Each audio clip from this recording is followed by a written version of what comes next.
Para que funcione un exorcismo, hay que estar en el infierno.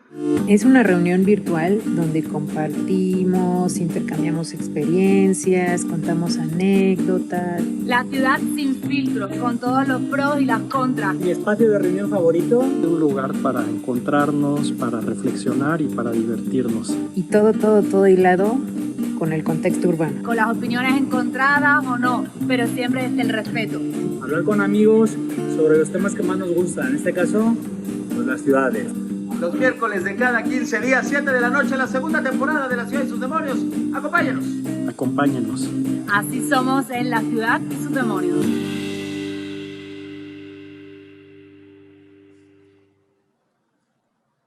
Muy buena tarde, bienvenidas, bienvenidos. Miércoles 7 de febrero del 2021. Es un gusto estar de regreso con todas y con todos ustedes aquí en el infierno. Me da muchísimo gusto saludar a colegas que teníamos pues ya algunos meses que no veíamos en este tiempo. De verdad, gracias por acompañarnos nuevamente.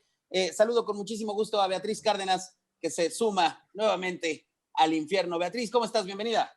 Muy buenas tardes, deseando que arranque esto. Bernardo Baranda, ¿cómo estás? Muy bien, aquí encantado de estar con todos ustedes. Gracias, Bernardo. Bienvenido. Karina Licea. Aquí estrenando nuevo formato, emocionada por eso. Que así sea, también emocionado. Muchísimas gracias. Alberto Marín. Acá ando, encantado de estar con vosotros una vez más.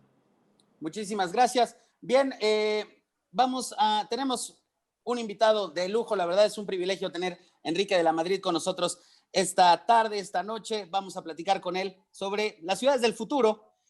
Así que será un privilegio, y antes de presentarlo de manera totalmente oficial, le quiero pedir a Pablo, nuestro productor, que nos permita revisar un tema de agenda. Como todas y todos ustedes pudieron ver la semana pasada, el viernes, hacia las 8:20 de la noche. Les cuento además pues como dicen los reporteros, a veces tienen que estar en el lugar preciso, en el momento indicado, y desde mi casa se podían escuchar sirenas, algunas detonaciones, gritos, varios que pedían, déjennos pasar. Un grupo de ciclistas que se manifestaron por una serie de acontecimientos, de hechos de tránsito lamentables en la Ciudad de México. Pues querían simplemente acceder al segundo piso del periférico. No se hizo así. La autoridad opuso resistencia de una manera atípica ante una manifestación pacífica, como habrían sido las que hemos vivido de los ciclistas, las ciclistas en esta ciudad, y las cosas no salieron bien. Pablo, adelante. Corre video.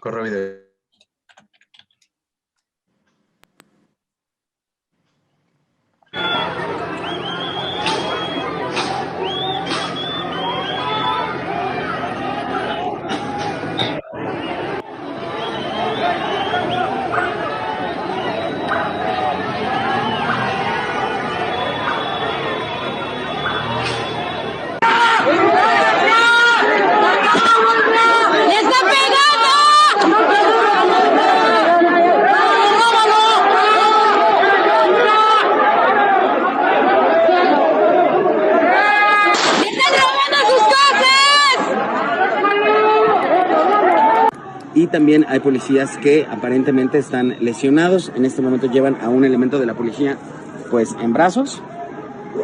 Se alcanza a ver desde aquí. Y el número de agentes, el número de policía que han acudido a detener a estos jóvenes que intentaban subir el segundo piso del periférico en bicicleta, pues es importantísimo. O sea, la cantidad de elementos que han empleado para esto, pues es importante.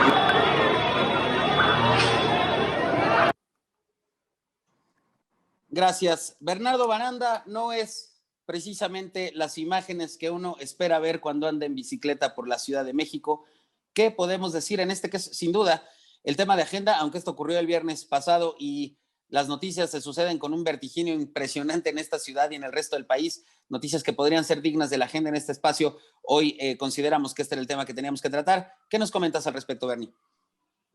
Creo que ya lo decías, Jonás, es lamentable, ¿no? Pensar que una protesta, digamos, una exigencia bastante legítima de tener mejores condiciones de seguridad vial haya derivado en algo así. Yo, en mi experiencia, las veces que he rodado con grupos ciclistas, pues digo, nunca desafortunadamente ha habido este tipo de incidentes que me sorprendieron. Creo que la reacción de la jefa de gobierno fue bastante buena. Sin embargo, pues de lo que se trata es de no seguir polarizando, ¿no? No se trata de que son los ciclistas versus los automovilistas o versus los policías o versus los peatones. Al final lo que todos queremos es una ciudad más segura, donde todos podamos circular de manera en buenas condiciones y pues definitivamente este tipo de incidentes no abonan a ese diálogo que debemos de tener y pensar en una ciudad mucho más civilizada y humana, ¿no?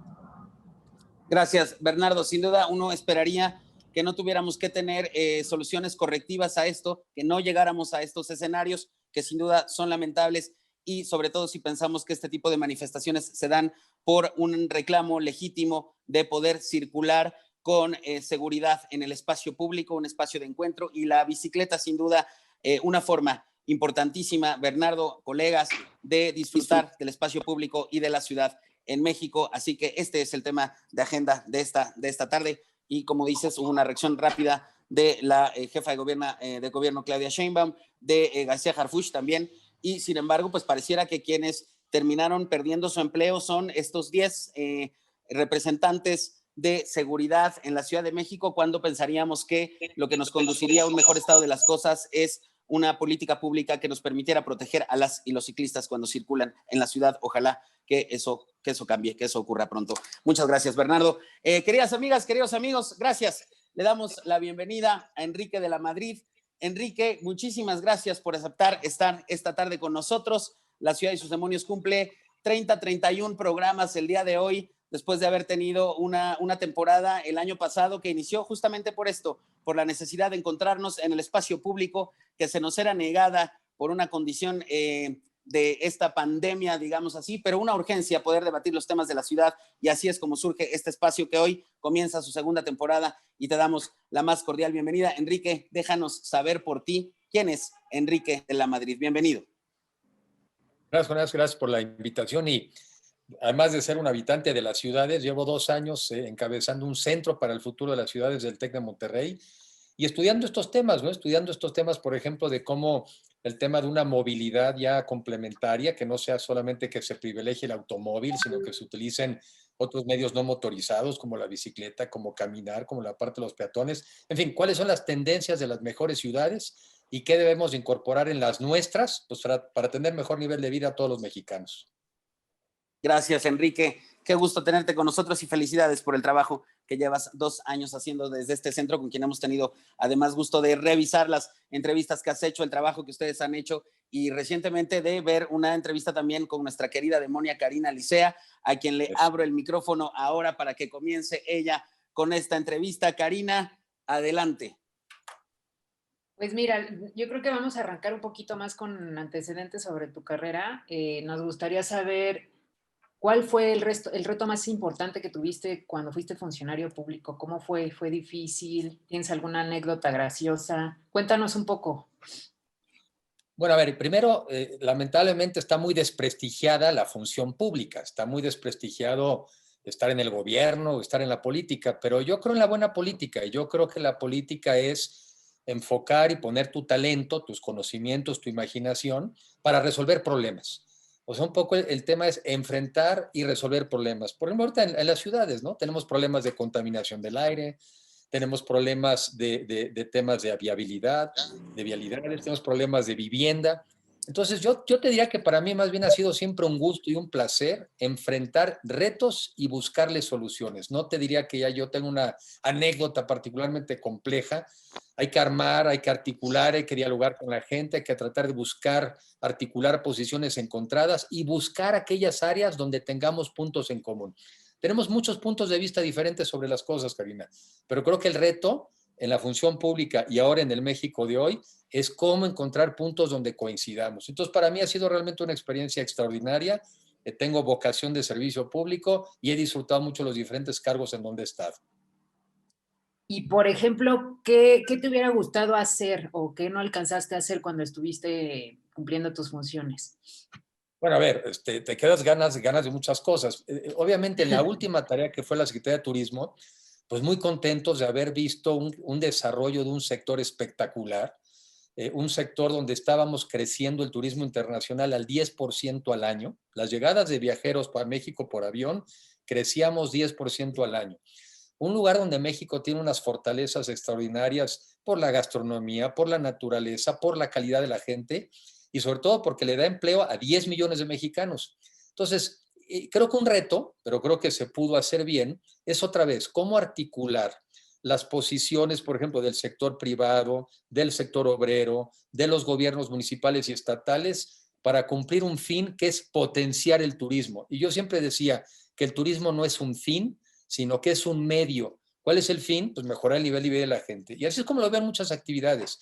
Son instrumentos que le ayudan a la gente a desarrollarse profesionalmente y sobre todo a mejorar la calidad de vida.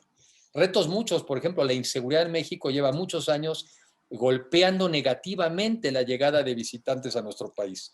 Lleva muchos años pegándole al propio mexicano para visitar en el país. Y esos fueron retos de cómo el turismo fue capaz de crecer a pesar de que seguían saliendo malas noticias de México. Bueno, pues es trabajo, no es casualidad, es trabajo y es un trabajo conjunto de muchas personas. Gracias, Enrique. Un trabajo, ya hablaremos de esto un poquito más adelante, pero un trabajo del que hoy tuvimos noticias. El sector turismo hoy no reportó el mejor de sus momentos. El INEGI esta mañana nos dio noticias terribles. El descenso más importante en términos de ingresos por turismo en México en 40 años. Escuchamos hoy en la mañana, ojalá que más adelante, entendiendo que esta no es el propósito principal de esta charla, Enrique, pero a ver si nos quieres comentar algo al respecto. Beatriz Cárdenas, adelante. Hola, buenas tardes, Enrique. ¿Qué tal? Mire, quería cambiar un poco ya de tono y adentrarnos en lo que es el mundo de la ciudad y en ese sentido hablar de la neutralidad climática, que yo sé que es un aspecto que usted ha tocado incluso en entrevistas de una manera pues, muy interesante y siempre apostando por las nuevas tecnologías.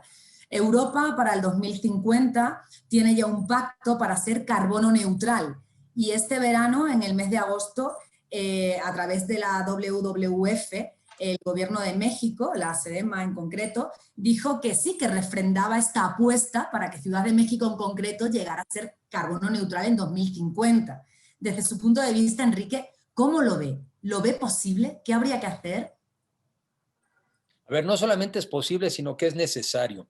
Yo tuve la oportunidad todavía de entrevistar al doctor Mario Molina antes de que falleciera, y él decía que el cambio climático es el problema más grave que enfrenta esta generación. Y lo es porque está destruyendo los ecosistemas, porque está cambiando el clima, porque ahora tienes huracanes más frecuentes y más violentos, porque ahora tienes incendios, porque van a llegar enfermedades que eran propias de los trópicos y van a llegar al altiplano, ¿no? De repente, malaria en la Ciudad de México. Entonces, bueno, ese es el tamaño del conflicto. Creo que el coronavirus es un entrenamiento de lo que puede venir y realmente seríamos muy imbéciles si no podemos como humanidad pues hacerle frente a esto. Porque además tenemos la tecnología, tenemos los conocimientos, sabemos que esto viene y cómo enfrentarlo. Entonces, México tiene que, y los mexicanos, tenemos que asumir que tenemos que formar parte de este esfuerzo, ¿sí? Y aunque representamos una proporción pequeña de la contaminación, somos quizá de los países con más riesgos y más vulnerables. Entonces, México tiene que refrendar esos compromisos. Y una buena noticia, a veces no importa lo que empiecen los gobiernos federales, cuando el presidente Trump se salió del Acuerdo de París, las ciudades de Estados Unidos no se salieron de esos compromisos. Entonces, tiene que ser una convicción de cada uno de nosotros, independientemente de lo que a veces piense el gobierno federal, Beatriz. Gracias, Enrique. Bernardo, adelante. Y a mí me interesaría, Enrique, tu opinión de cómo ligas estos dos grandes sectores en los que has estado, el del turismo y el de las ciudades. O sea, pensando, por ejemplo, en, no sé, en Cancún, en Playa del Carmen, en Los Cabos, ¿qué cosas se hicieron bien en su momento? ¿Qué cosas se hicieron mal? ¿Y cómo ves el futuro, inclusive pensando en tal vez pues el turismo también urbano, ¿no? Que mucha gente también puede ir a las grandes ciudades a disfrutar la comida, la arquitectura, una serie de cosas, pero ¿cómo ves en tu experiencia esa parte y sobre todo a lo largo de los años y que muchas veces a lo mejor estas ciudades no se planearon pensando tanto en toda la gente que reside ahí, ¿no? Pero por otro lado, pues también innegablemente han atraído muchísimo turismo. Mira, gracias, Bernardo. Yo creo que primero Cancún es un éxito de política pública en nuestro país. Cancún no existía. Hace 40 años había 100 personas literalmente en esa zona, 100, ¿no? Y ahora es una ciudad de alrededor de 1 millón de personas. Es la mitad de la llegada de visitantes internacionales a México, ¿no? Es un fenómeno extraordinario. Ahora, uno diría, oye, sí, pero la ciudad, ¿qué le pasó? Y luego le echan mucho la culpa al turismo, como si hubiera sido el culpable de algunas de estas ciudades. Y en realidad lo que ha ocurrido es que son polos de atracción. Y va mucha más gente de la que a veces pueden recibir. ¿Pero por qué van? Pues porque les va mejor que si se quedaran de donde venían, ¿no? ¿Por qué sale la gente de Oaxaca a Baja California y por qué se van a Cancún? Pues porque encuentran oportunidades. A mi juicio, yo creo que hacia adelante deberíamos de darle a esas ciudades, deberíamos de darles recursos públicos federales adicionales para que hagan frente a la migración que no hemos podido detener en esos estados. Y a veces yo pensaría, quizás un poco polémico lo que yo diré, pero pues ya no le mandemos dinero a esos estados que en teoría eran para retener a la gente, cuando la gente de Tomos ha decidido que mejor se va a otros sitios. ¿Por qué no mejor ayudamos a los sitios a donde llegan para que tengan vivienda digna, para que tengan servicios de agua, de luz, en fin? Esas ciudades son atractivas porque son mejores alternativas que de donde vienen. Y sí, han crecido muy por arriba de su capacidad de manejar los problemas, pero en parte ha sido también por su éxito. Ahora hay que tratar de atenderlas, hay que mejorar el nivel de vida de la gente de ahí, pero no sale nada más con los recursos del destino de ese lugar. Y por último, las ciudades en sí mismas son un destino turístico. Visitar una ciudad atractiva hoy en día, ir a Copenhague y visitar, por ejemplo, el tema de cómo se transportan en bicicletas, ver cómo están utilizando de manera inteligente la energía eólica, ver, por ejemplo, en París, seguramente esto que están haciendo de reducir el espacio de los vehículos para que se amplíen los peatones, eso es un atractivo turístico. Mejores ciudades para su gente son también destinos turísticos más atractivos para el resto del mundo. La ciudad es un atractivo turístico hoy en día, las buenas ciudades. Gracias, Enrique. Bueno, pues sabemos todos justamente este trabajo que estás haciendo desde el Centro para el Futuro de las Ciudades, pero ¿cuáles podrían ser, Enrique, algunos objetivos en un año como este que hablábamos hace rato antes de entrar, de comenzar a grabar? Pues este país va a renovar 2,000 ayuntamientos este año, Enrique. No es un asunto menor. ¿Qué podríamos esperar? Déjame ser un poquito, no tan positivo en el tema. Tenemos un país en el que actualmente, por lo menos en la Ciudad de México, una tercera parte de la población no tiene acceso al agua, por ejemplo, en un momento en el que el agua significa un recurso fundamental para poder enfrentar esta pandemia, por ejemplo. ¿Cómo podemos hablar de los retos en el 2021 de un centro que aborde el futuro de las ciudades en este momento en el que se renovarán tantos ayuntamientos y con estos rezagos, Enrique, que son innegables? ¿Qué puede hacer un centro para el futuro en este sentido con las ciudades? ¿Cómo no? A ver, yo creo que es un año muy importante para México, es un año de elecciones, como bien señalas, prácticamente 2,000 ayuntamientos se cambian, 15 gubernaturas, el Congreso Federal y 30 congresos estatales.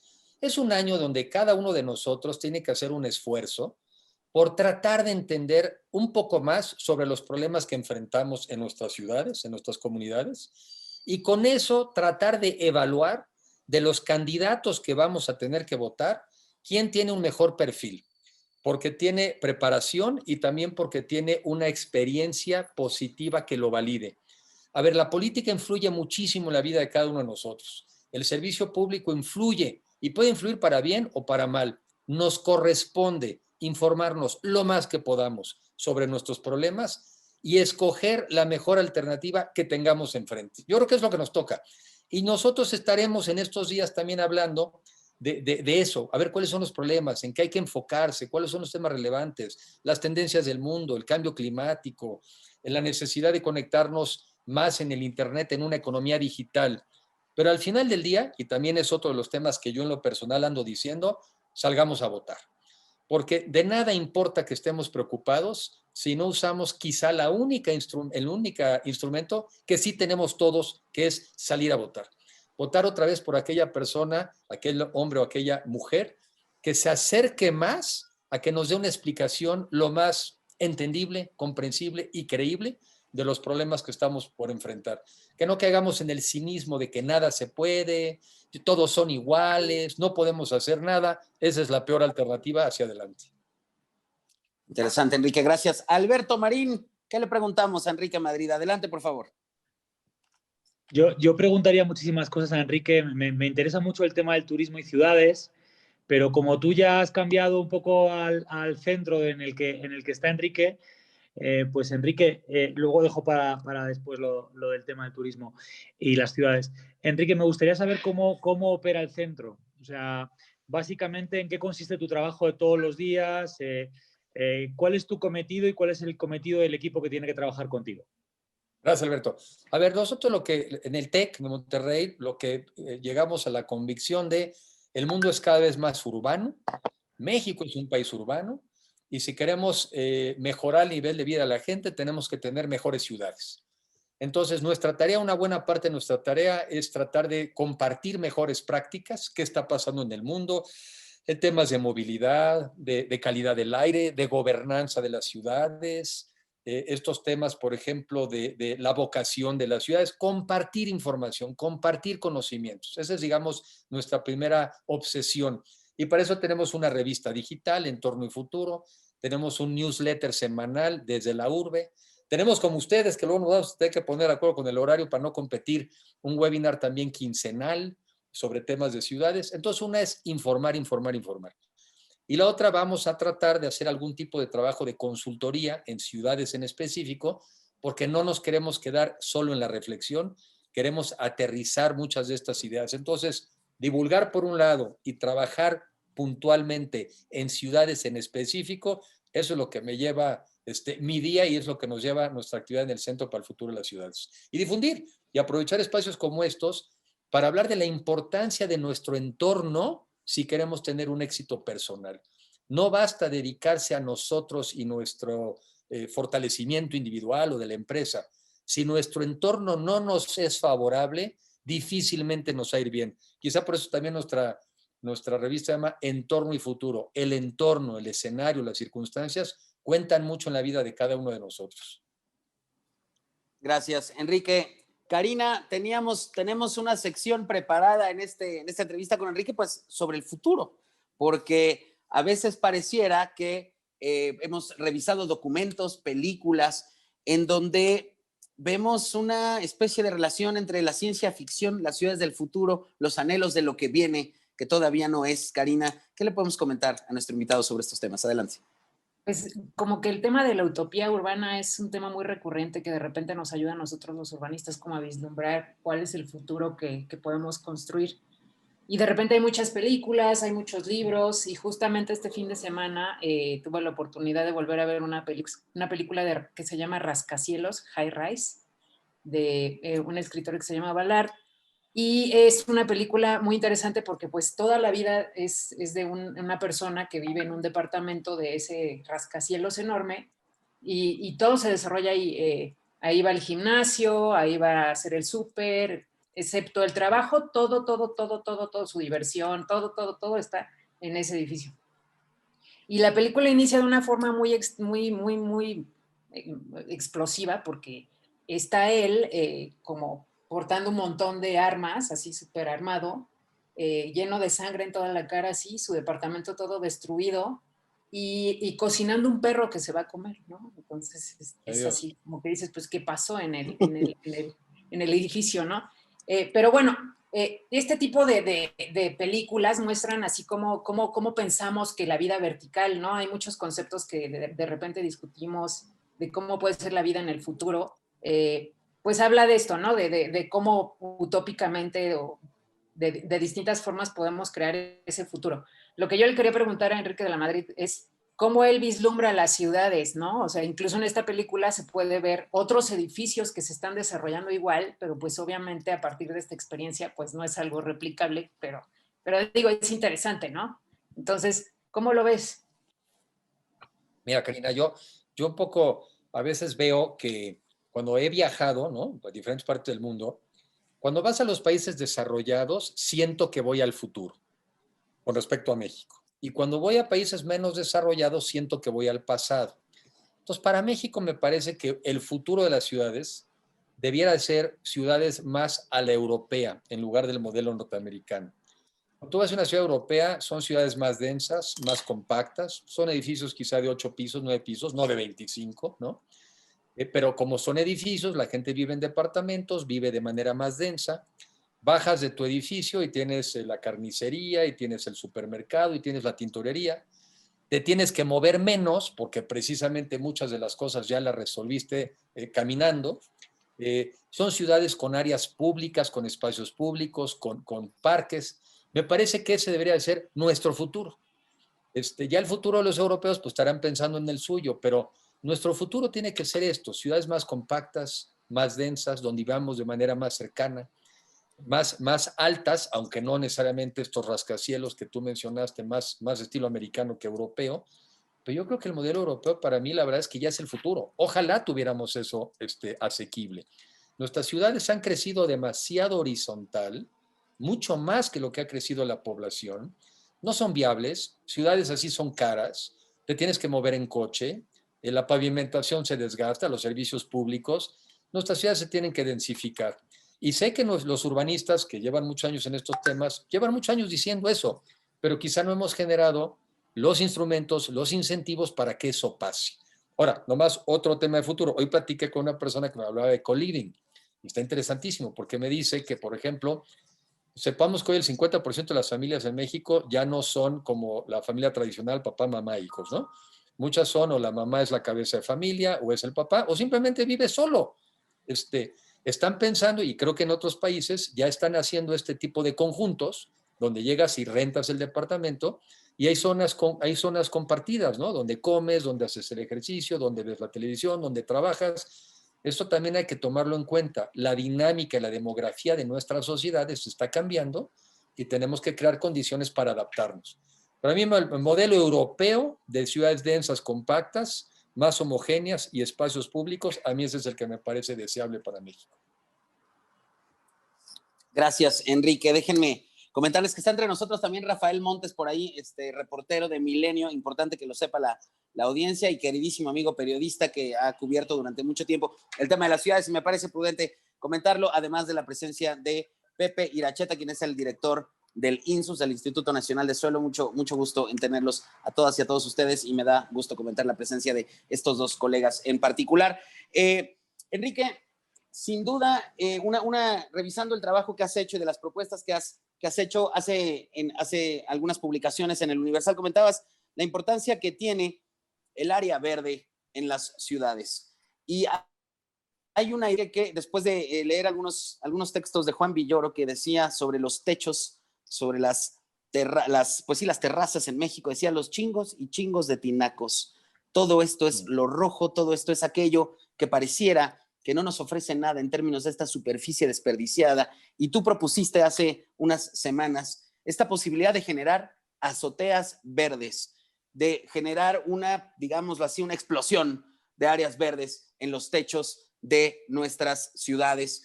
Y me pareció una propuesta muy interesante. Enrique, cuéntanos cómo las ciudades del futuro podrían enfrentar una carencia de metros cuadrados respecto a la propuesta de la ONU Hábitat en materia de espacio verde en los techos de nuestras casas, en los techos de nuestros edificios. ¿Cómo sería eso? A ver, quizá adaptaría un poquito la reflexión, porque yo creo que en realidad lo que yo propondría hoy, porque bueno, cambiando la reflexión es, sí. Si tienes una casa, o sea, tienes en una propiedad de 2 pisos, en un determinado terreno, pues mejor hazlo de 8 pisos. En ese vas a poder crecer hacia arriba. Generas valor, lo haces atractivo para los desarrolladores, le generas impuestos al gobierno. Y de las áreas que luego vas desocupando es que tienes que invertir en áreas públicas. No recuerdo la cifra, pero a ver, voy a tratar de confiar en la memoria. Existe, creo que la regla, pero por así es mi memoria, de que tienes que tener un cierto número de áreas verdes por habitantes, metros cuadrados por habitante. En la Ciudad de México estás bajísimo, creo que son como 4 promedio por habitante, lo cual quiere decir que en algunas zonas incluso es 0. A ver, el verde está acreditado, pues somos gente que viene de la naturaleza, la necesitamos, nos ayuda a tener ciudadanía, pero también nos ayuda a tener la mente más serena. Necesitamos el verde, necesitamos reponer áreas públicas. Y quizá uno de los programas en donde entrevisté, en este programa de Ahora Futuro, México y el mundo, y me topé con una empresa que es la que está poniendo esta especie de jardines verticales. Sí, sí, sí. Se llama más que los jardines en las azoteas, más bien los jardines verticales, que son los que estás viendo en las columnas del periférico. Es una empresa que se dio cuenta de que pues no había espacio donde ponerlos. Yo sí se me ocurre uno, por cierto, lo digo, sería el aeropuerto actual de la Ciudad de México. Que si tú volvieras, cuando se vuelva, porque se va a volver al aeropuerto de Texcoco, ese aeropuerto hoy de la Ciudad de México podría ser el Central Park de México. ¿Sí? Entonces, que no vean con esta bobada de que es que ahí iban a hacer no sé qué viviendas, nada.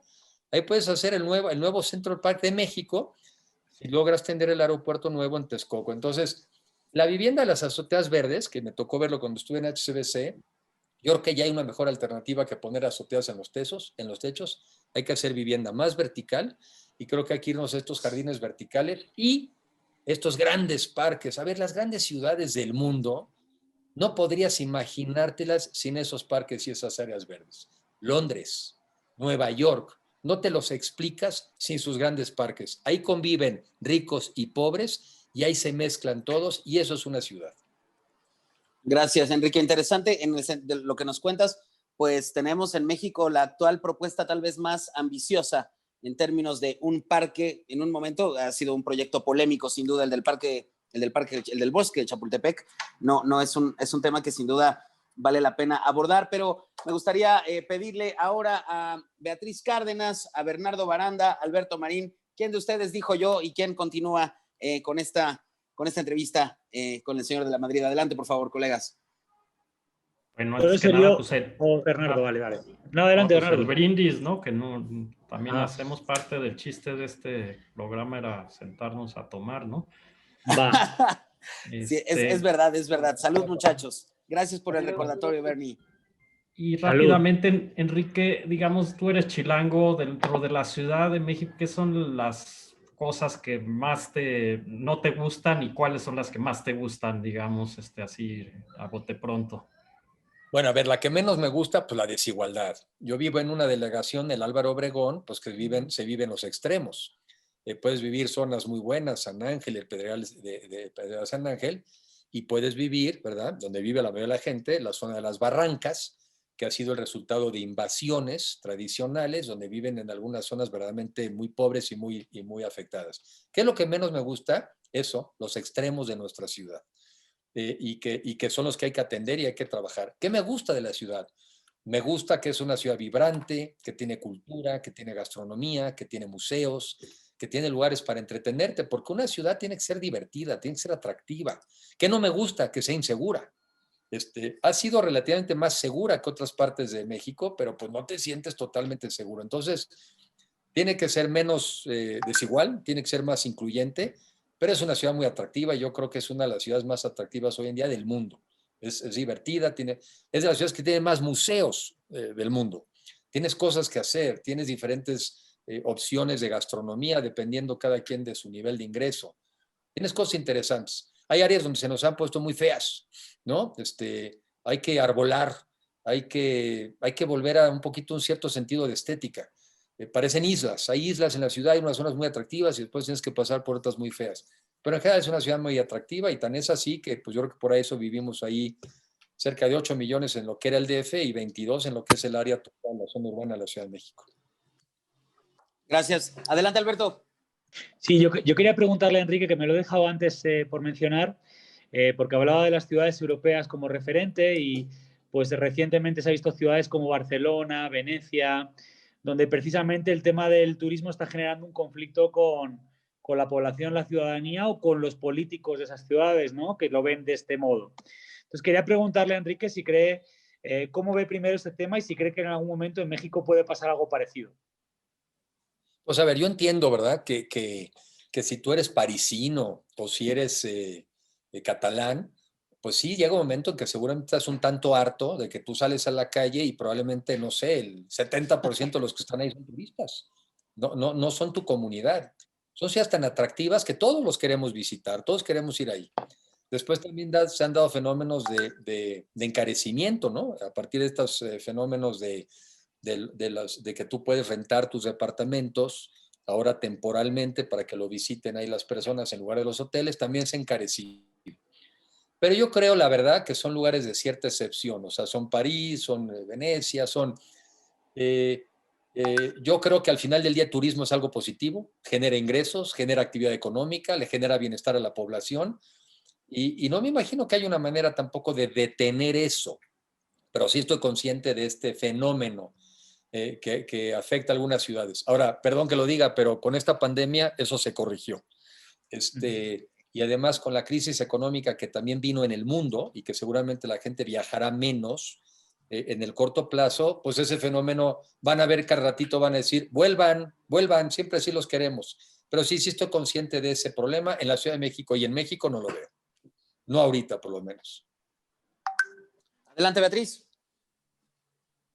Volviendo a temas realmente pues, densos de la ciudad, ¿no? Pues antes hablábamos de la importancia de lo verde, sin lugar a duda. A mí me gustaría otra vez retomar el asunto de qué vamos a hacer con estas ciudades que tenemos hoy en día negras, carbonizadas, son ciudades del carbono.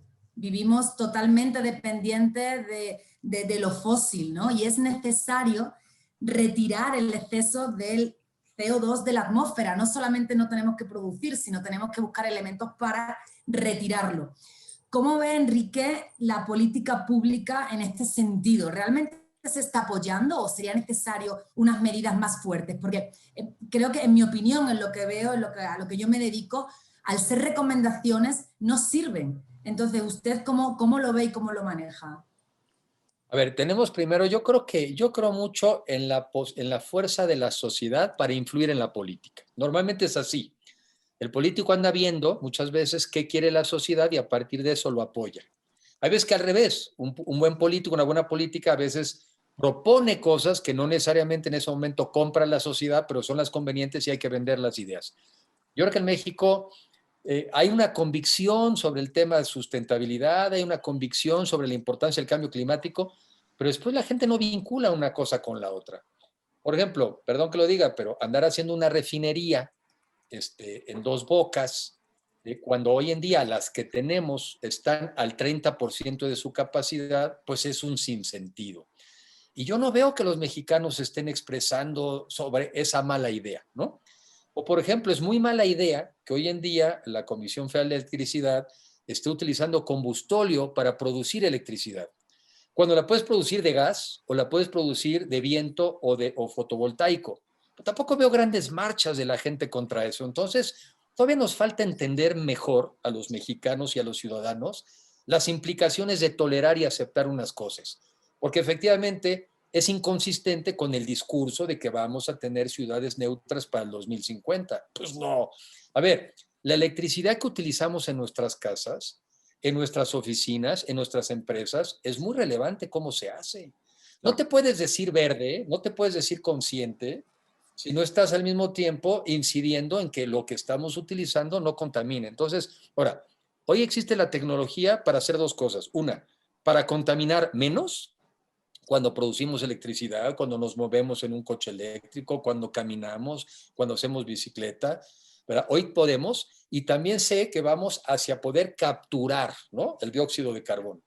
Pero nos falta ser como sociedad más demandante ante las autoridades y decir, no estoy de acuerdo con esas inversiones porque son contrarias a mis convicciones. Ahí nos falta todavía, pero hay que seguirle.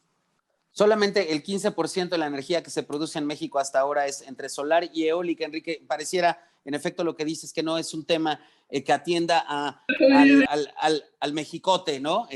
Digamos, a este gran grupo de mexicanos que estén pendientes de estos temas. Pareciera que no nos afectan. ¿Qué ha fallado, Enrique, retomando esta última respuesta que le das a Beatriz, en conseguir que esta importante información permee hacia aquellos grupos que de alguna manera podrían exigir una energía más limpia o un proceso en este sentido que más sustentable y que nos involucrara a todos? ¿Por qué nos involucra la gente en esto, Enrique? ¿Por qué no hay estas marchas? ¿Qué opinas tú de eso? Pues mira, yo creo que así, un poco lo que recojo es que todo el mundo está muy preocupado de sus cosas. Hoy en día todo el mundo está muy preocupado, pues hasta de sobrevivir, todo el mundo está preocupado de sacar los ingresos para salir adelante. Y a la mayoría de la gente no le da tiempo de pensar en otras cosas. Está simplemente saliendo adelante como puede. Pero creo que es obligación otra vez de todos nosotros pues, dedicarle un tiempito a entender nuestro entorno y dedicarle un tiempito a influir en nuestro entorno. Porque de otra manera, si no, el entorno se nos vuelve tan adverso que no podemos salir adelante. Miren, en el tema de ciudades, yo digo que uno de los elementos fundamentales, pues es que tengas una calidad del aire atractiva si me quiero ir a vivir a esa ciudad. Si tú quieres retener gente, si quieres traer gente de otras partes del mundo, tienes que tener ciudades con calidad. Y si nuestras ciudades no son con calidad, pues por eso no aparecen en los índices de competitividad de ninguna parte del mundo. No aparecen. Estaba viendo hace rato un índice sobre temas de innovación en las 50 principales ciudades del mundo, pues no aparecen las nuestras. Y como, ¿por qué van a aparecer? Entonces, bueno, pues nos falta informarnos más, hay que echarle más empeño y nos falta participar y darnos cuenta que es nuestro país o nuestras ciudades y no dependen de otros, dependen de que seamos más proactivos, todos nosotros. Gracias, Enrique. En ese sentido, sin duda, importante el trabajo que hagan centros como este que diriges. Alberto Marín, pues yo creo que llegó el momento de revisar el chat infernal que tenemos. Hay una buena cantidad de comentarios, de propuestas. He visto preguntas hablando de urbanistas. Por ahí anda Alfonso Iracheta. En fin, por favor, Alberto, haznos favor de revisar lo que tenemos ahí y abrir el micrófono, pues a quien tú digas, mi querido Alberto, para que podamos platicar con Enrique y con nuestra audiencia. Adelante. Yo creo que voy a hacer una revisión rápida por las preguntas porque hay un montón y voy a ir un poquito en orden del que fue formulada la pregunta. La primera que te quiero hacer es de parte de Alfonso Fierro, que pregunta comenta que cuando Antanas Mockus llegó a la alcaldía de Bogotá, reunió a expertos urbanos y les pidió que se propusiera un cambio, que de hacerse transformaría la ciudad para bien. Si pudieras señalar una sola cosa para cambiar en Ciudad de México, donde vives, ¿qué sería, Enrique? ¿Una cosa que cambiar? Sí, en Ciudad de México. A ver, yo creo que la más importante que tenemos que participar todos es en el tema de la seguridad. Okay. Y eso en parte se logra con comunidades que participamos para estar vigilando nuestras calles, para reportar cosas que son raras e inusuales. Una ciudadanía mucho más participativa. Yo creo que si algo yo quisiera cambiar, y muchos no lo hacemos, es vivir más en comunidad, conocer mejor a nuestros vecinos, hacer pactos entre nosotros de que vamos a hacer cosas por. Y otra muy importante, es un tema que yo traigo en la cabeza y quiero decir, tenemos que ser más solidarios con las personas que se nos han ido quedando atrás. No es viable en nuestro país, ni son viables nuestras ciudades con tanta gente tan rezagada y que se nos ha quedado tan atrás. Entonces, un cambio de mentalidad es que tenemos que ser más solidarios y corresponsables y empáticos con las personas que se nos van quedando atrás. Es la única manera que podemos construir una mejor ciudad y un mejor país. Perfecto, Gracias. Enrique. En relación con lo que comentas, siguen preguntando por acá por el tema de las zonas verdes, que es un tema que preocupa bastante, y preguntan por aquí, Enrique, que qué pasa con los falsos verdes, esas zonas que parece que son verdes y que son espacio público, pero que luego, pues efectivamente no lo es, ni es zona verde, ni es zona, ni funcionan. En el mismo sentido, hablan de cómo, de qué pasa con los fraccionamientos o con las zonas residenciales que presentan hacinamiento. Y por ahí incluso Jorge Gáñez, hola Jorge, habla de expropiar campos de golf para que sean nuestros grandes parques. O sea, Jorge ya va con el tema del comunismo. Así que no sé cómo es un poco la reflexión sobre estos fraccionamientos periféricos que no tienen áreas verdes, que están hacinados. ¿Cómo podemos resolver estos problemas y cómo podemos pensar en tener más infraestructura verde o más área verde y más infraestructura de calidad para ellos? Oye, yo no sé si comunista, pero ya está listo para ser gobernador de Baja California, ¿no? Pues también, pues venga, pues claro que sí. Aquí le echamos porras. A ver, yo creo que una es que en general las ciudades necesitan comprar, necesitan hacerse de reservas, tanto para desarrollar vivienda como para también generar estos espacios verdes. A ver, obviamente el tema de la vacilada de allá del campo de golf del gobernador de Baja California es una cosa, pero recuerden que para hacer los ejes viales en la Ciudad de México, pues se expropiaron terrenos, ahí había casas, ¿sí? Ahí había casas y se hicieron avenidas más grandes. Yo creo que el tema de la expropiación, que solamente se justifica por causas de utilidad pública, sí es una alternativa si te quieres hacer de zonas en beneficio de grandes sectores de la población. Pero otra vez, hay que densificar para que entonces también haya ciertos espacios sobre los cuales podamos construir áreas públicas. Si seguimos haciendo ciudades bajitas, pero crecemos a lo largo, pues nos vamos acabando el territorio y en serio que no hay forma. Entonces, tenemos que densificar y sí, yo no veo ningún problema en que cuando se puede y se necesita. Ahora, repito, en la Ciudad de México hay un caminito muy sencillo, hay muchos lugares donde puedes todavía juntar ciertos terrenos, los pagas a un precio justo, los gobiernos se hacen de reservas y que haya espacios públicos, tiene que haber espacios públicos, tiene que haber parques, tiene que haber lugares para niños, eso es importante. ¿Cómo? ¿Vives en una vivienda chiquita y tampoco tienes espacio público? Pues entonces, ¿para qué vivo en esta ciudad? Las ciudades tienen que ser atractivas. Muy bien. Fíjate, porque hay una pregunta interesante para ti también que formula por aquí Sandra. A Sandra le gustaría que hablaras un poco de la experiencia de Monterrey y lo que ha hecho el TEC de Monterrey en Monterrey. Imagino que Sandra se refiere a Distrito TEC. ¿Cuál es el futuro? ¿Qué es? ¿Cuál es el futuro? ¿Y qué va a hacer el centro de las ciudades para tratar de expandir el modelo del Distrito TEC? Gracias por la pregunta. A ver, Distrito TEC. Concretamente el TEC de Monterrey lo que dijo es, oye, déjame también influenciar e incidir sobre las zonas donde tenemos los campus. Y entiendo que esto también pudo haber empezado en Monterrey cuando hubo también algunos temas. Te vas dando cuenta que donde estás ubicado se va despoblando. Entonces, ha hecho un esfuerzo extraordinario, y este es sobre todo el campus en Monterrey, para ir trabajando con su comunidad y tratar de volver a poblar esa zona y hacerla nuevamente más atractiva. Una es inversiones del propio campus, por ejemplo, hay una biblioteca maravillosa, extraordinaria, pero sobre todo muy importante, mejorar las calles de la zona, que haya pequeños justamente áreas verdes, quitar el tema de los cables horribles. Y todo esto, ¿por qué? Porque si tú mejoras las zonas, también le sube el predial de las personas que viven ahí y se ven fortalecidas. Es un esfuerzo muy complejo, pero es un trabajo que se ha trabajado con la comunidad y van avanzando. Y me parece que está muy bien porque ese modelo se puede tratar de replicar en los diferentes campus donde está el TEC. Yo estudié una maestría en Estados Unidos y creo que las universidades pueden incidir mucho sobre la comunidad en la que están alrededor. Conseguir vivienda para que también sea atractivo, para que ahí mismo vivan los estudiantes. Generar, que es lo que quiere hacer el Distrito TEC, generar edificios donde pueden llegar inversiones nacionales y extranjeras de innovación y de tecnología. Las universidades, en este caso el TEC y en el Distrito TEC, está haciendo un esfuerzo por regeneración de su comunidad para que además se vean beneficiados de que está el TEC ahí. Gracias, Enrique. Colegas, les agradecemos muchísimo a la audiencia que nos ha hecho favor de generar estas preguntas valiosas todas. Gracias, Alberto, por conducir esta parte. Enrique, es una tradición en La Ciudad y sus demonios que quien está en esta mesa recibe de Beatriz Cárdenas, una ilustradora fantástica, una gran artista y además demonia, pues un cartón. Así que, Beatriz, tenemos un cartón. A ver, los anteojos. Sí, así es. Tenemos un cartón. A ver si Pablo nos apoya. Ahí nos va a hacer. Ahí está. Venga, Pablo. Ahí está. Bueno, pues, cuéntanos.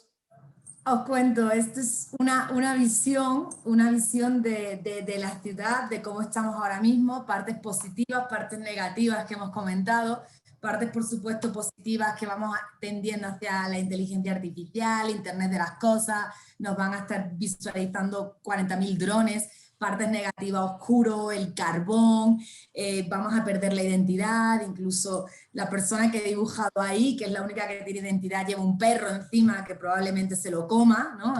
Inspirado por Cañón.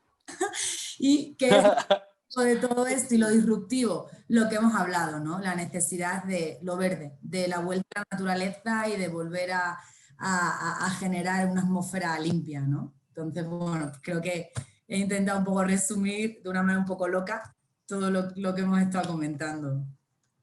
¿Cómo lo ves, Enrique? Beatriz. Bueno, pues, la verdad muy interesante y los cartones también están hechos para, pues es una manera también de llamar la atención, ¿no? ¿Así la queremos o la queremos un poquito más verde, la queremos más incluyente, la queremos más vivible? O si no hacemos lo que tenemos que hacer, pues ese es nuestro futuro, ¿no? Yo creo que es una buena llamada de atención.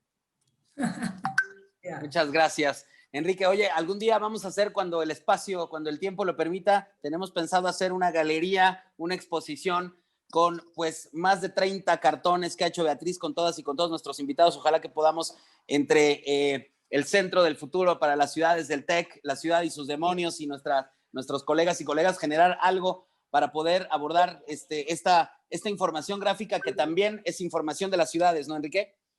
Hagámoslo juntos y me encanta y felicidades. Y sí, yo creo que uno de los temas más importantes en las ciudades también es la cultura. La cultura es una forma de vivir, una forma de ser, y me parece que, bueno, pues esto forma parte de eso y con mucho gusto hablemos de cómo hacer algo juntos. Gracias, Enrique. Oye, pues antes de que nos vayamos y porque cuando supimos que nos hacías favor de acompañarnos esta noche, decíamos, oye, bueno, pues ¿qué le preguntamos a Enrique? Bueno, obviamente todo lo que tiene que ver con este centro fantástico que diriges, pero sí hay unas cosas que tenemos. Tú tienes un primo y yo un maestro que me diría que valiente exalumno, si no pregunta uno las cosas que hay que preguntar a la gente que hay que preguntarle en el momento preciso.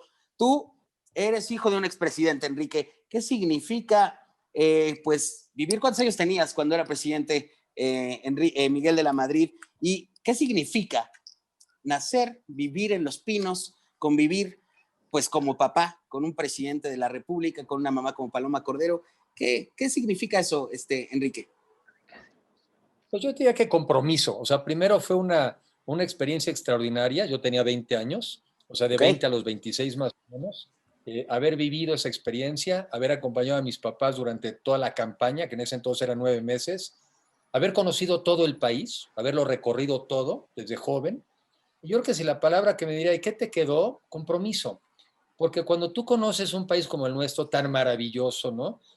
Tan bonito, con tanta cultura, con tanta gastronomía, pero también con tantos contrastes, te queda una sensación de compromiso de hacer lo más que puedas por un mejor país. Yo creo que es lo que a mí me quedó, y me quedó eso, una sensación de que me comprometí con mi país. Me encantó vivir esa experiencia, aprender de él, aprender de esa etapa. Qué bueno que también se acaban. Esas cosas tienen que durar un periodo y después se tienen que acabar. Pero yo creo que me quedó compromiso. Y también yo creo que me fortaleció pues la vocación que tengo, es una vocación de servicio público. Sí creo en la buena política, creo que se puede ser honesto y capaz. Sé que la mayoría de la gente cree que no se puede, yo sí creo.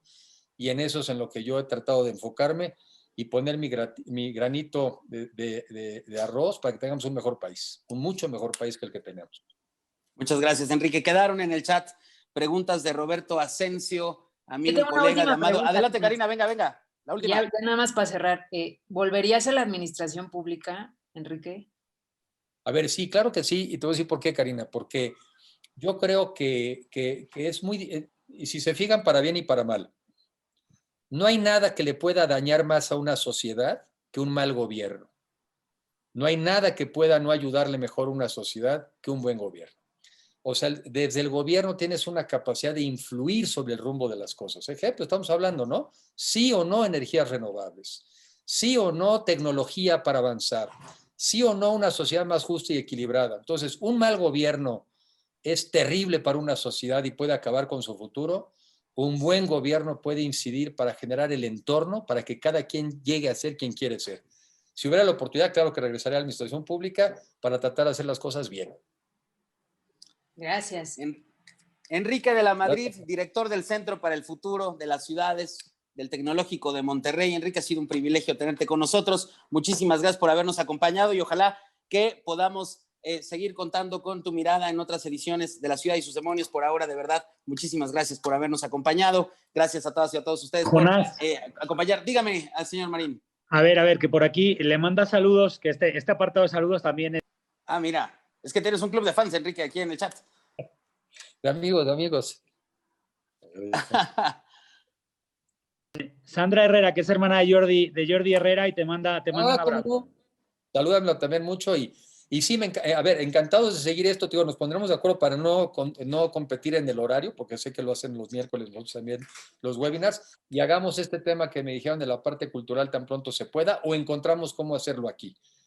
Con mucho gusto y gracias por la oportunidad, Jonás. Y gracias. Al contrario, Enrique, gracias a ti, muy buena noche. Nosotros continuamos. Muchas gracias, Enrique. Y bueno, y si te quieres quedar, eres bienvenido, pero si no, pues muchísimas gracias otra vez. Queridas y queridos amigos, tenemos, bueno, hay que decir salud. Así que un brindis ahora que hemos concluido este espacio con nuestro entrevistado. Gracias a todas, gracias Enrique de la Madrid.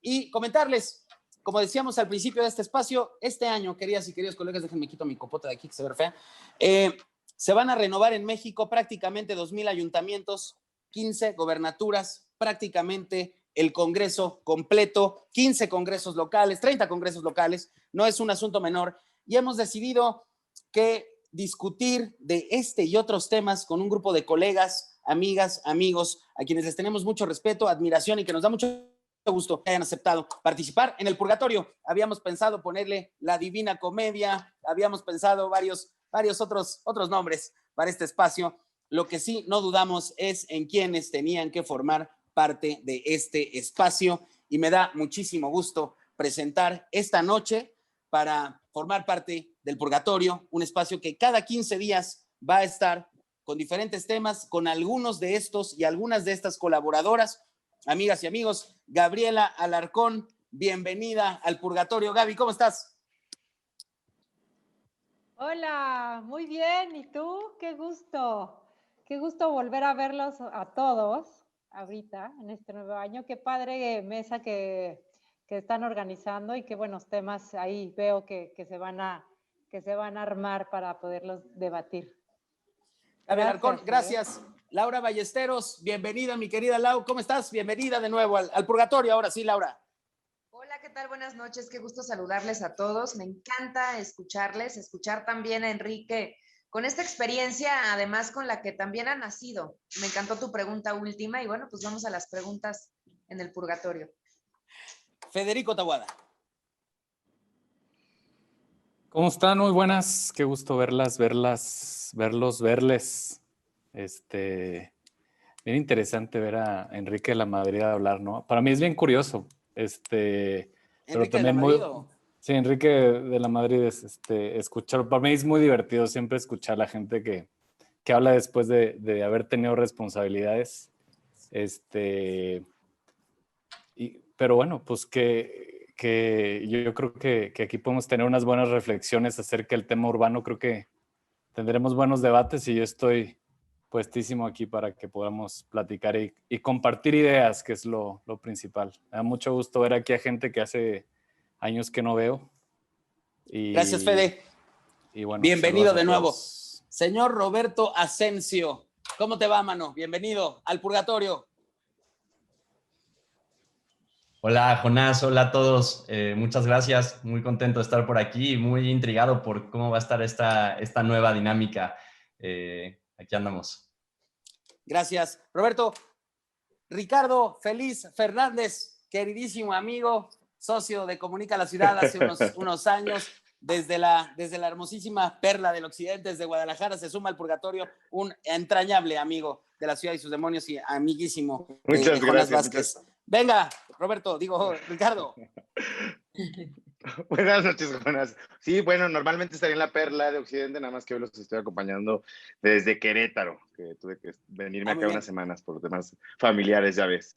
Pero con muchísimo gusto de estar aquí y igual que Roberto, con toda la intriga de saber de qué se trata esta dinámica del Purgatorio. Muchas gracias. Y tenemos al señor José Iracheta. Pepe, encantados, muy contentos, además de contar con la mirada de alguien que actualmente forma parte de la autoridad federal. Es un gusto, Pepe, que hayas aceptado compartir este espacio con nosotros. Bienvenido al Purgatorio, mi querido Pepe. Cuéntanos, ¿cómo estás? Hola, Jonás. Un saludo a todas y todos. Un gusto ver muchas caras conocidas. Y estoy intrigado. También creo que va a ser un ejercicio muy interesante, un buen diálogo. Y esto es creo que lo más relevante, intercambiar ideas. Que así sea, queridas amigas, queridos amigos. Cuando pensamos en este espacio, lo trabajamos las y los demonios y dijimos necesitamos que haya en el Purgatorio ánimas del Purgatorio que se quieran mojar en una discusión con perspectivas distintas. Si se dan cuenta quienes forman este espacio, ya lo vimos ahorita, pues desde que nos saludaron, las cosas que dicen, cómo se presentan. La verdad es que estamos seguros de que los temas que abordaremos en un año que es importante, se vivirá la elección más grande prácticamente en la historia, y contar con la mirada de ustedes. Nos falta una mujer, por cierto, quiero aclarar, y es muy importante, vamos a invitar todavía a una colega para que se incorpore a esta mesa. Son espacios que van a tener lugar, y se lo explico a nuestra querida audiencia, cada 15 días. No van a estar todas ni todos en el mismo momento porque el tiempo no nos alcanzaría, y vamos a poner diferentes temas para poderlos abordar con ustedes cada 15 días aquí en La Ciudad y sus Demonios. La duración de estas mesas, independientemente de nuestro invitado, va a ser de unos 20-25 minutos y lo iremos cambiando. A veces serán al principio, a la mitad, en fin, en el infierno no hay horarios muy fijos. Pero hoy, antes de tener una mesa de debate tal cual, les quiero decir que hay un fenómeno que nos llama la atención y que quisiéramos que no se repitiera en este espacio, pero que es una tentación en la que todos hemos caído, o a lo mejor un tema al que nos han ido orillando ciertas circunstancias dependiendo del lugar que ocupemos en el espectro público, y se llama autocensura. Antes de pedirles que, en breves y cortas, para dar fin a este primer programa de la segunda temporada de La Ciudad y sus Demonios, queremos que nos digan, les quiero preguntar, Federico Taboada, híjole, tú se me hace que te autocensures, es imposible, hijo, pero cuéntame, ¿te has autocensurado alguna vez? Híjole, sí, a veces hay que tragar sí. Camote. Venga, Gabriela Alarcón, ¿te has autocensurado alguna vez? A ver, ya. Sí, también mucho, y desafortunadamente en estos últimos años la autocensura, pues como que la fuerza para autocensurarse viene más fuerte, y pues sí, es un poco triste, más que ver lo que yo pueda decir, si quieres, como una ciudadana de a pie, pues ver cómo en las redes sociales hay muchas voces muy valiosas que se han estado autocensurando. Así que lo veo como un fenómeno, una tendencia importante de estos últimos años. Ricardo Fernández, ¿estás autocensurado? Sin duda, aunque seguramente menos de las que me hubiera convenido. Laura Ballesteros, ¿has sido víctima de ti misma, de la autocensura? Sí, un par de veces, pero en general siempre termino diciendo lo que pienso, y eso me hace ser muy incómoda en muchos lados. Ahora, también hay que decir que, y coincido con Gabriela, la tendencia última, sobre todo del régimen actual, es justamente orillar a la autocensura. Y no solamente estamos hablando de si fuiste en algún momento funcionario público del sistema anterior, también estamos hablando de si encajas o no con la nueva ideología. Y creo que el matar al mensajero es lo que hoy ha llevado a muchos servidores o ex servidores públicos muy valiosos a autocensurarse. Y creo que eso hace que el sistema y las ciudades pierdan esta capacidad institucional construida. Gracias, Laura. Les preguntaré en breve qué podemos hacer para ello. Pepe Iracheta, importantísimo el espacio que ocupas ahora. No será un tema sencillo y por eso muy valiosa tu mirada. Pepe, cuéntanos, ¿te has autocensurado? Pues sí, definitivamente, pero no ahora, sino en muchos momentos de mi vida. Practico más bien una autocensura selectiva, sobre todo cuando en los ánimos que tenemos hoy, los ánimos sociales, que tienden mucho más a la confrontación que a la construcción. Hay muchos momentos en donde la prudencia me parece que es más importante que simplemente agarrarse a gritos, ¿no? Entonces, esta autocensura selectiva, si bien no me gustaría, hay veces que simplemente no se puede evitar. Y creo que el debate que tenemos que tener como sociedad es justamente cómo no autocensurarnos, pero debatir en términos constructivos y de una forma que sirva realmente a construir política pública y otros temas, ¿no? No solamente señalar y decir que está mal. Gracias, Pepe. Roberto Asensio, cuéntanos, ¿estás autocensurado? Pues yo creo que igual que Ricardo, sí, quizás menos veces de las que he debido. Creo que cuando he estado en el exilio me siento con menos necesidad de autocensurarme. Cuando regreso a México siento mayor necesidad de la autocensura. Y también con Laura, sobre todo formando parte de la administración anterior, sentía un poco más quizás el tema de autocensura, ahora no, pero también de repente cuando hago algún comentario en redes sociales se me recuerda que allá anduve, y como que eso le quita a lo mejor quizás validez a mi crítica o no, se vuelven conversaciones interesantes a raíz de eso. Gracias, Roberto. Colegas, sin que sea el ánimo de que este sea el primer debate, como les decía, habrá un primer debate clarísimo. Lo que buscamos cuando desde La Ciudad y sus Demonios impulsamos este espacio es autocensura, que procuremos que los comentarios que aquí se hagan sean libres, que sean claros, que sean responsables. Perdemos, sin duda, como sociedad, cuando gente como ustedes y como quienes participamos en este espacio nos autocensuramos, le abonamos a la política que justamente lo que pretende es generar censura en quienes quienes pretenden tener una voz libre, un comentario respecto a una crítica, respecto de lo que ocurre en el debate. Por darse así al debate público, perdemos todas, perdemos todos. Lo que nos interesa aquí es que esto no ocurra. Federico Taboada, dinos por favor, ¿cómo crees que podemos hacer para tener un debate en el que no haya autocensura? ¿Cómo podemos dejar de abonarle, de perseguir nuestros intereses en cada comentario que hacemos o de lastimar nuestra libertad de expresión en cada silencio que tenemos para que esto se dé la autocensura? ¿Qué podemos hacer para ello, Fede? ¿Y qué podemos esperar de ti aquí, en el purgatorio, en adelante, en un espacio en el que no queremos que haya autocensura? Tenemos 2 minutos, Fede, por favor, adelante. Pues yo creo que complementaría lo que dijo Pepe. Pepe es siempre un tipo muy sensato. Trabajé con él un ratito ahí en Sedatu. Y me parece muy valioso lo que dice. Creo que lo complementaría diciendo que muchas veces lo que pasa con la autocensura es que se tiene un miedo al conflicto. Y creo que la naturaleza de la política es el conflicto. La política no es más que el conflicto institucionalizado, como el deporte también, decía Norbert Elias. Yo lo que creo es que no tenemos que tener miedo a confrontar ideas. Creo que eso es bastante natural. Y creo que ese miedo lo tenemos que ese sí lo tenemos que censurar, ¿no? Creo que confrontar ideas muchas veces tiene un debate muy rico. Yo he debatido muchísimas veces con gente que está aquí y cuando nos vemos nos abrazamos y platicamos y comemos y padrísimo. Es una experiencia muy, muy, muy linda. De mí creo que pueden esperar aquí que siempre tendré una mirada crítica hacia lo que estemos platicando. Y me comprometo a no censurarme en este espacio. Gracias, Fede.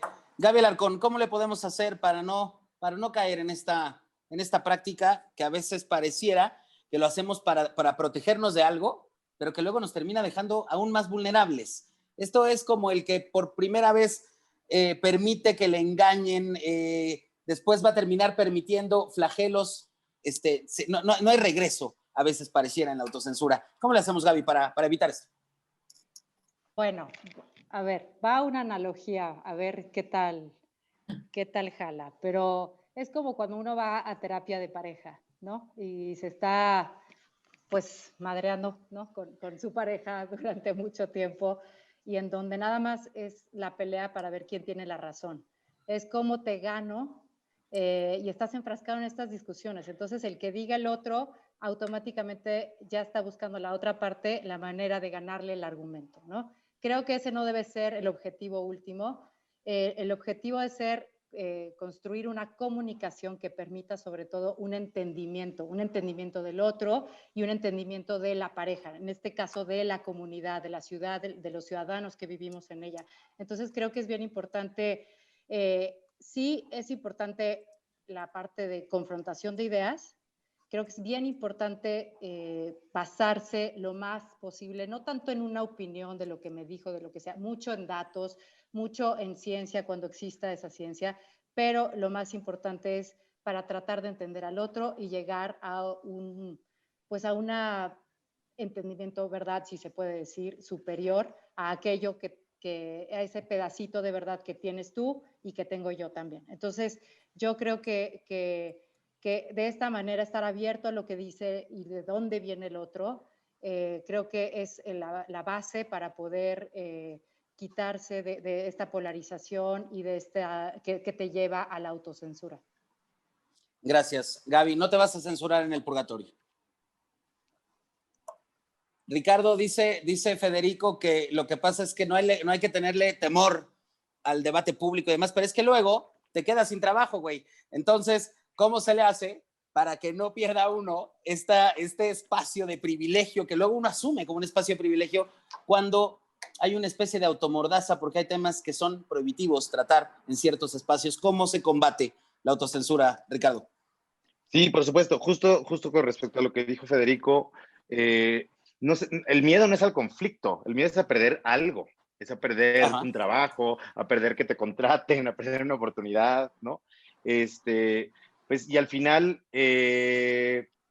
la verdad es que a mí me parece que los momentos más seguros para tener una discusión y para no autocensurarse es cuando uno no tiene miedo a esas cosas. Al final uno tiene que reconocerse como alguien valioso, como alguien bueno, estando en donde está.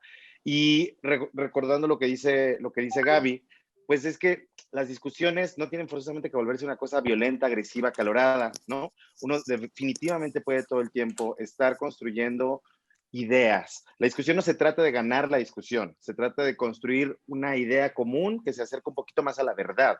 Me parece que mientras eso sea muy claro en lo que uno vierte, en sus opiniones, en sus ideas, pues no habría miedo de perder nada en realidad. A menos, y pues ya, si lo perdiste, la verdad es que simplemente pues tendrías que estar en otro lugar, ¿no? Es posible, Laura Ballesteros, que al no quedarse callado, como dice Ricardo, uno pierda ciertos espacios de privilegio o, como ha pasado, y lo sabemos en tu caso, pues te echas encima 2 que 3 alacranes.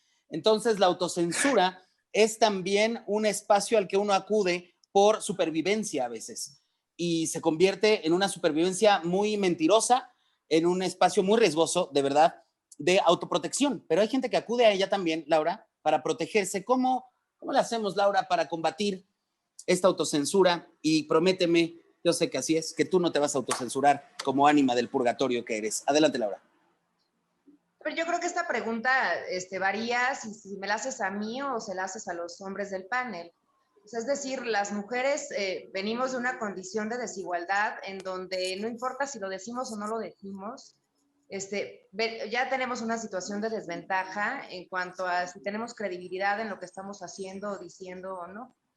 Entonces, el tener cuidado en lo que nosotras hacemos o decimos, por supuesto que pasa siempre por una decisión racional, pero en mi caso, con los años de experiencia que tengo, te puedo decir que al final da igual, porque vas a ser igual de señalada, igual de condenada por una condición de mujer y de desigualdad y de patriarcado que existe en este país. Entonces, yo sí he aprendido a lo largo de los años a decir lo que pienso, a no guardármelo, a nunca dejarme callada y a no dejarme callar. Y las mujeres con las que he tejido en red en los últimos años, creo que estamos en la misma sintonía. Pienso evidentemente en los privilegios de los que hablan, del miedo a perderlos, pero cuando no los has tenido, es muy distinta la lógica y el tamiz desde donde lo ves. A mí me parece que demostrar que eres talentosa, competente, capaz, es mucho más difícil si vienes de una condición de mujer y evidentemente depende de la interseccionalidad. Una mujer de clase media, blanca, de la Ciudad de México, tiene una condición muy distinta a una persona indígena de la Sierra de Oaxaca, sin otro tipo de accesos o de oportunidades. Pero sí me gustaría al final decir, independientemente del tamiz y de los lentes de género, y sin quererme alargar, por supuesto, que algo que no debemos, y lo digo como una convicción también de experiencia, es abonar a una grieta. Y creo que eso es algo de lo que también aquí se ha tocado con algunos de los demonios en este purgatorio. Podemos estar en desacuerdo, podemos sin duda estar de acuerdo en que no estamos de acuerdo. Ejercitar el músculo de disentir es lo más valioso que hoy podemos hacer y de las cosas más importantes que debemos aprender. Pero saber que esa dicotomía tan peligrosa y tan tóxica en la que ha caído el país en los últimos años, sin duda tiene que revisarse porque al final del día la grieta que se está acabando no es necesariamente lo que necesitamos para resolver los problemas. Entonces yo te diría que lo que pongo aquí en la mesa, por supuesto que no es autocensura, pero tampoco voy a acabar en la grieta que se ha venido tejiendo en el país en los últimos años. Gracias, Laura. Roberto nos dice Laura que hay una desventaja también y entonces podríamos decir que aquel que se autocensura suele jugar un papel de desventajas. Por eso te autocensuras, porque hay un espacio de vulnerabilidad. Entonces, Roberto, ¿cómo le hacemos para combatir los espacios de vulnerabilidad en los que hemos caído aquellos que, por alguna razón, siempre en contra de nuestra voluntad, nos autocensuramos? Prométeme, Roberto, que aquí no te vas a autocensurar. Adelante. Gracias, Jonás.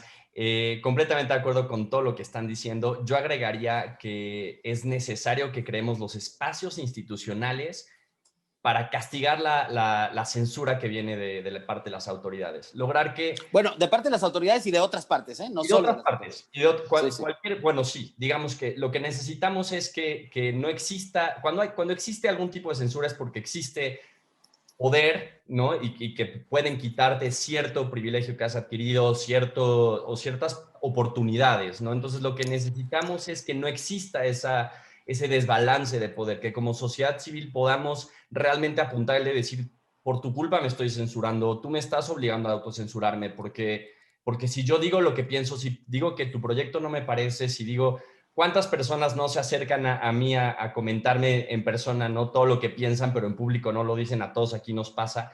¿Por qué no lo hacen? Bueno, porque si lo hacen van a perder mucho. Entonces, ¿cómo logramos construir estos espacios institucionales para que eso no suceda y para que en caso de que se esté intentando censurar a alguien haya algún tipo de repercusión? Y a lo mejor estoy pensando ya de manera un poco más utópica, pero creo que en cualquier democracia hacia allá es hacia donde tenemos que ir y apuntar. Gracias, Roberto. Pepe, cierro contigo.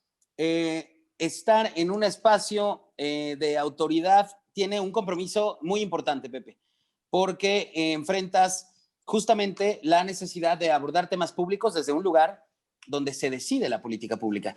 Y entonces será difícil siempre, sin duda, Pepe, pero hay autoridades, lo decía Federico hace rato, hablando de gente como tú, y es una de las razones por las cuales nos atrevimos a invitarte. Hay un equilibrio, hay claridad, y estamos seguros, Pepe, de que aquí no habrá autocensura de tu parte. Cuéntanos, José Iracheta, cómo se le hace para enfrentar un asunto de estos que nos lastima como sociedad y no caer en la autocensura, Pepe. Adelante.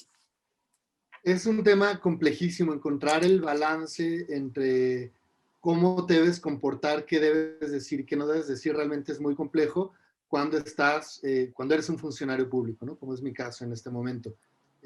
Yo vengo de la sociedad civil y siempre he sido muy crítico del gobierno y ahora me toca estar del otro lado y enfrentar la problemática de frente. Tenerla palpable enfrente de mí y ser creativo, ser técnico, construir las políticas públicas con base en información, en evidencia, y entonces decidir qué es lo que tendrás que hacer. Y realmente es un balance muy complicado.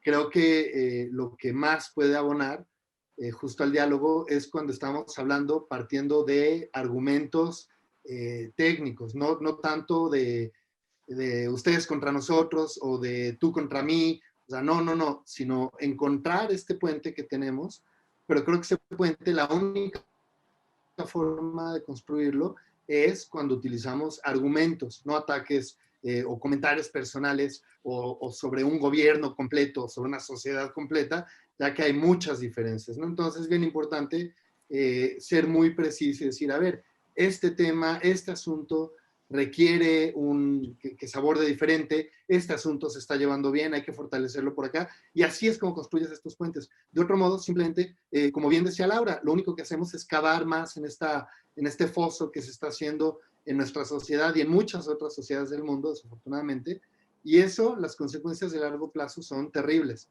Entonces, de mi parte, no me voy a autocensurar, definitivamente, y lo que ofrezco más bien es hablar con argumentos, sin temas personales, sin temas, digamos, ya como tirando a temas mucho más específicos, sino hablar sobre todo de la política pública y de lo que sustenta la política pública, ¿no? Que creo que lo que tendríamos que estar discutiendo aquí. ¿Qué queremos? ¿Qué ciudades queremos? ¿Cómo podemos mejorar nuestras ciudades? ¿Cómo podemos ordenar mejor nuestro territorio? Garantizar que tengamos una mejor calidad de vida y un mejor futuro en todos los sentidos. Entonces, ese es mi compromiso y así lo haré cada vez que me invites, Jonas. Querido Pepe, muchísimas gracias. Roberto Asensio, de Ciencia Política, activista, ONGero, investigador, académico, funcionario. Gaby Alarcón, economista, cofundadora de Desarrollador Confiable. Federico Taboada, arquitecto, urbanista. Laura Ballesteros, politóloga. Feliz Fernández, extraordinario urbanista, arquitecto, amigo. Queridas, de verdad, gracias, queridos, por estar con nosotros en este espacio. No habrá censura, Esa es la promesa. Y lo que más nos importa, sin duda, es que haya un debate respetuoso y que le aporte a nuestra audiencia, que le aporte al infierno en un momento en el que lo que necesitamos es escuchar voces alegres, inteligentes, calificadas, que detonen una conversación pública que nos enriquezca a todas, a todos aquí en el infierno y también en el país nuestro que a veces se parece bastante. Muchas gracias a todas y a todos. Gracias Beatriz Cárdenas, Karina Licea, Bernardo Baranda, Alberto Marín. Gracias a todas y a todos ustedes, queridas y queridos amigos del Purgatorio, queridas y queridos amigos de la Ciudad y sus Demonios. Nos vemos dentro de 15 días aquí en La Ciudad y sus Demonios. Buenas noches. Buenísimo verlos. Adiós. Bye, igual. bye. Alberto, ¿dónde Bye, estás? saludos. Te ganó la noche. Adiós. Saludos. Buenas noches. Buenas noches, doctor. Hasta Buenas luego, noches. doctor. Muchas gracias. Buenas noches. Buenas noches. Gracias, buenas noches. Hasta luego.